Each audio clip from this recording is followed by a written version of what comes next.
தோழர்களே, நேரம் மிகவும் குறைவாக இருக்கிறது வழக்கம் போல. அதனால் நான் மிக சுருக்கமாகவே பேசப் போகிறேன். தோழர் அறிவொளி பற்றி, அவருடைய அர்ப்பணிப்பு பற்றி, தியாகம் பற்றி தோழர்கள் நிறைய பேசிவிட்டார்கள். இப்போது கூட இந்த நிகழ்ச்சிக்கு இங்கு இருக்கக்கூடிய காவல்துறை கடுமையான அடக்குமுறையை பிரயோகம் செய்திருக்கிறது.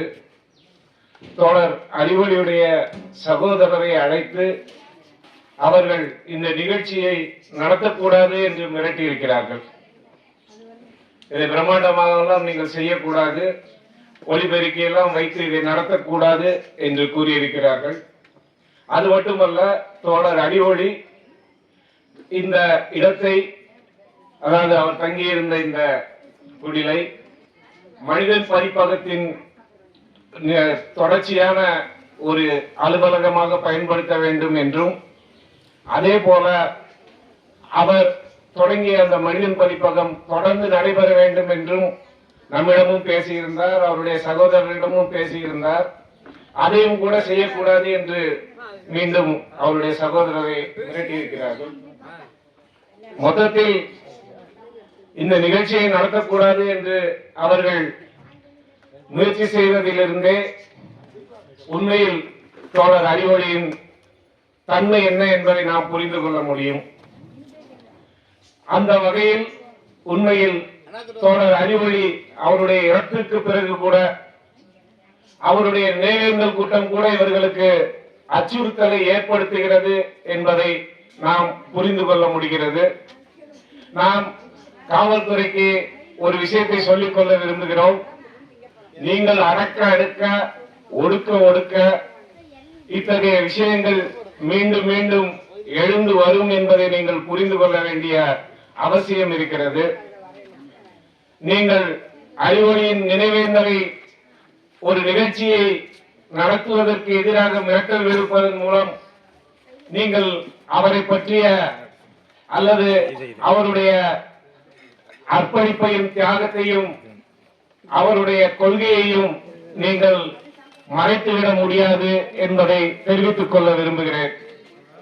மற்றபடி ஒரே வார்த்தையில் சொல்வதென்றால், இங்கே ஒரு தோழர் பேசியது போல தோழர் அறிவொளி அவர்கள் தன்னுடைய கொள்கையை அறிவாயுதமாக எடுத்து போராடினார்.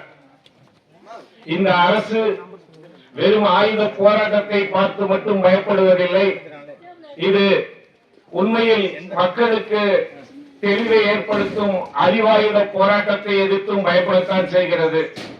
அந்த வகையில்தான் மனிதன் வெளியிட்ட ஒரு 20-30 புத்தகங்கள் இருக்கும் என்றால் 30 வழக்குகளை அவர் சந்தித்தார்.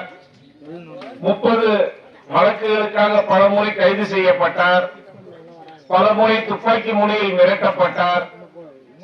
இத்தகைய சூழல்களை தாண்டிதான் தோழர் அறிவொளி தன்னுடைய அறிவாயுத பணியை செய்தார் என்பதை கூறிக்கொண்டு, தோழர் அறிவொளியின் வழியில், தோழர் அறிவொளியின் கொள்கை அடிப்படையில் நாம் தொடர்ந்து முன்னேறுவதற்கு உறுதி ஏற்போம் என்று கூறிக்கொண்டு, தோழர்கள் கூறியது போல மனிதனின் அடுத்த படைப்பு தோழர் அறிவொளியுடைய சுருக்கமான வாழ்க்கை வரலாறையும் கொண்டு வரப்படும் என்பதையும், அதற்கான முயற்சியில் தோழர்கள் ஈடுபட்டிருக்கிறார்கள் என்பதையும் கூறிக்கொண்டு, எனக்கு வாய்ப்பளித்த தோழர்களுக்கு நன்றி கூறி முடித்துக் கொள்கிறேன்.